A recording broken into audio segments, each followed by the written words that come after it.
الحمدللہ رب العالمین والعاقبۃ للمتقین والصلاۃ والسلام علی سید الانبیاء والمرسلین اما بعد اعوذ باللہ من الشیطان الرجیم بسم اللہ الرحمن الرحیم ام تریدون ان تسألوا رسولکم کما سئل موسیٰ من قبل ومن يتبدل الكفر بالایمان فقد ضل سواء السبیل صدق اللہ العظیم اللہم صل علی سیدنا و مولانا محمد معدن الجود والکرم وآلہ وصحبہ وبارک وسلم۔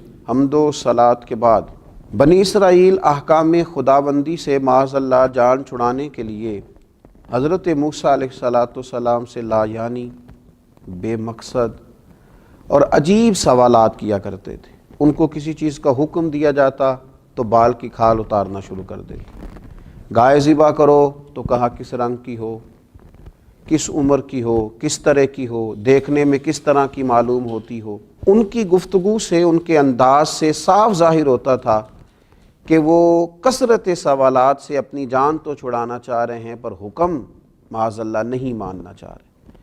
بنی اسرائیل کا چونکہ یہ طریقہ تھا تو جو لوگ مدینہ منورہ میں یہودی رہا کرتے تھے وہ بھی چاہتے تھے، اکساتے تھے مسلمانوں کو کہ وہ بھی نبی پاک صلی اللہ تعالیٰ علیہ وآلہ وسلم سے سوالات کریں۔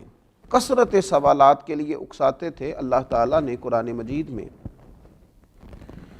ان کی اس بات کا تذکرہ کیا اور کہا کہ ام تریدون ان تسألوا رسولکم کما سئل موسیٰ من قبل، کیا تم بھی اپنے رسول صلی اللہ تعالیٰ علیہ وسلم سے ایسے ہی سوالات چاہتے ہو جیسے اس سے پہلے حضرت موسیٰ علیہ السلام سے پوچھے گئے؟ اب قرآن مجید کا انداز دیکھیے، اس بات کا تذکرہ کرنے کے بعد کہ ام تریدون ان تسألوا رسولکم کما سئل موسیٰ من قبل، کیا تم بھی اپنے رسول صلی اللہ تعالیٰ علیہ وسلم سے ایسے ہی سوالات پوچھنا چاہتے ہو جیسے موسیٰ علیہ السلام سے پوچھے گئے اس سے پہلے؟ یہ بات بیان کرنے کے بعد اب انداز کیا اختیار فرمایا؟ وَمَن يَتَبَدَّلِ الْكُفْرَ بِالْإِيمَانِ،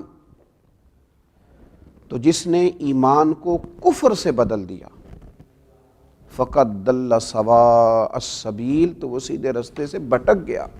سوال پوچھنا برا نہیں، لیکن اپنے علم میں اضافے کے لیے پوچھا جائے، اپنی الجھن کو دور کرنے کے لیے پوچھا جائے، اپنی معلومات میں اضافے کے لیے پوچھا جائے، اپنے دینی اخلاقی امور صحیح طور پر سر انجام دینے کے لیے سوالات کیے جائے، لیکن بلا وجہ سوال کرنا، بغیر مقصد کے سوال کرنا، فضول ابحاث میں الجھے رہنا، اب تو یہ حالت ہو گئی ہے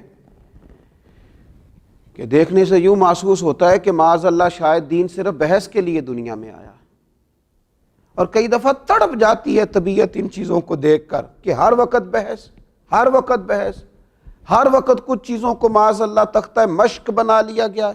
کب مسلمان عمل کرنا شروع کریں گے؟ اتنا سیکھا ہے تو عمل کب کریں گے؟ بہت بڑا یہ روحانی مرض ہے کہ انسان صرف بال کی کھال اتارتا رہے، پوچھتا رہے، عمل کا رستہ اختیار نہ کرے۔ اللہ کے پیارے رسول صلی اللہ تعالیٰ علیہ وآلہ وسلم نے فرمایا تمہیں میں جس چیز میں آزادی دوں مجھے چھوڑے رکھو۔ فرمایا تم سے اگلے لوگ انبیاء علیہم السلام سے زیادہ سوالات کرنے کی وجہ سے ہلاک ہو گئے۔ حضور سید عالم صلی اللہ تعالیٰ علیہ وسلم فرمانے لگے جس چیز کا میں تمہیں منع کر دوں کسی کام سے کرنے سے تو اس سے باز آ جایا کرو، اسے چھوڑ دیا کرو، اور جس کام کے کرنے کا حکم دوں جہاں تک ہو سکے اس پر عمل کرو۔ مقصود تو عمل کرنا ہے۔ صحابہ کرام علیہم رضوان فرماتے ہیں ہمیں نبی پاک صلی اللہ تعالیٰ علیہ وسلم نے 3 چیزوں سے منع کیا۔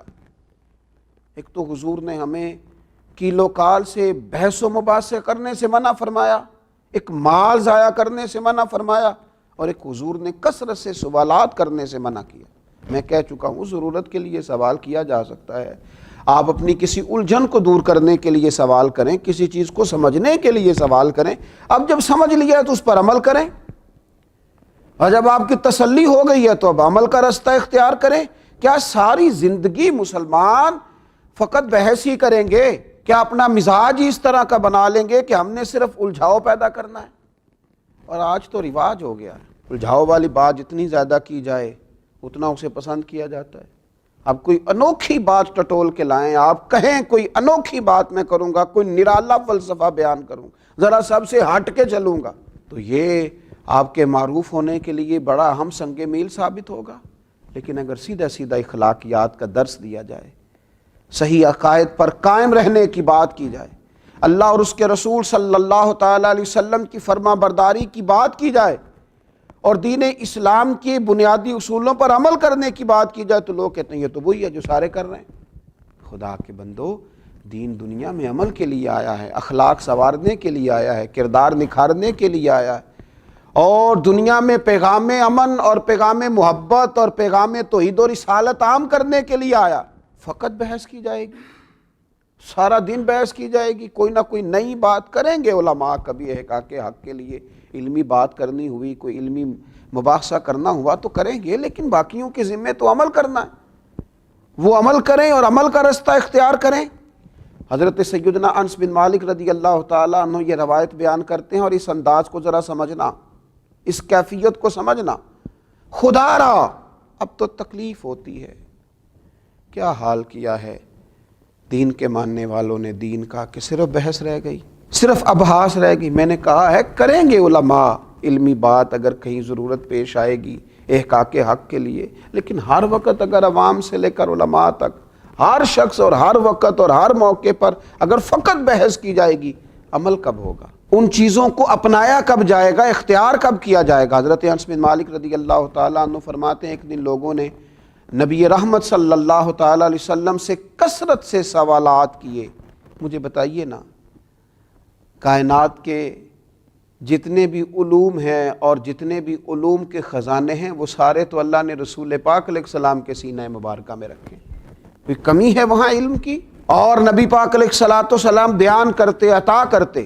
لیکن حضرت انس بن مالک فرماتے ایک دن لوگوں نے کثرت سے سوالات کیے تو ہم نے حضور کے چہرہ اقدس پر ناراضگی کے آثار دیکھے۔ چنانچہ نبی پاک علیہ السلام منبر پر بیٹھ گئے، فرمایا پوچھو جو پوچھنا ہے، کرو سوال۔ ایک شخص نے پوچھا میرا باپ کون ہے؟ فرمایا وہی جس کی طرف تو منسوب کیا جاتا ہے۔ ایک نے اپنے انجام آخرت کی بات کر لی کہ میرے لیے جنت ہے یا دوزخ ہے۔ حضرت انس کہتے ہیں ہم حضور کے چہرہ اقدس پر ناراضگی دیکھ رہے تھے۔ حضرت سیدنا فاروق اعظم رضی اللہ تعالیٰ عنہ اٹھے اور بڑے درد سے بڑی گزارش سے عرض کی رضیت باللہ ربا فبالاسلام دینا فبسیدنا و مولانا محمد نبی و رسولا صلی اللہ تعالیٰ علیہ وسلم۔ حضرت عمر دست بستہ عرض کرتے ہیں یا رسول اللہ ہم بڑے راضی ہیں کہ اللہ ہمارا رب ہے، حضور ہم بڑے راضی ہیں کہ اسلام ہمارا دین ہے، ہم بڑے راضی ہیں کہ محمد عربی صلی اللہ تعالیٰ علیہ وسلم کو اللہ نے ہمارا نبی اور رسول بنایا، ہم بڑے خوش ہیں اس بات پر۔ تو فرماتے ہیں اس پر پھر اللہ کے محبوب نے فرمایا عمر بیٹھ جاؤ، اللہ تم پہ رحم فرمائے اور یہ توفیق تمہیں ہی دی گئی ہے۔ کثرت سوالات سے حضور ناراض ہوئے۔ تو میرے عزیز یہ وہ والا کام ہے کثرت سوالات اور بلا وجہ سوال اور بغیر مقصد کے سوال جس سے تو حضور ناراض ہو جاتے ہیں۔ لہٰذا وہ سوال کریں، وہ بات کریں جس کی ضرورت ہے، ابحاث میں نہ الجھ جائیں۔ اللہ تعالیٰ امت مسلمہ کے لیے عمل کا رستہ آسان کرے۔ وما علینا الا البلاغ۔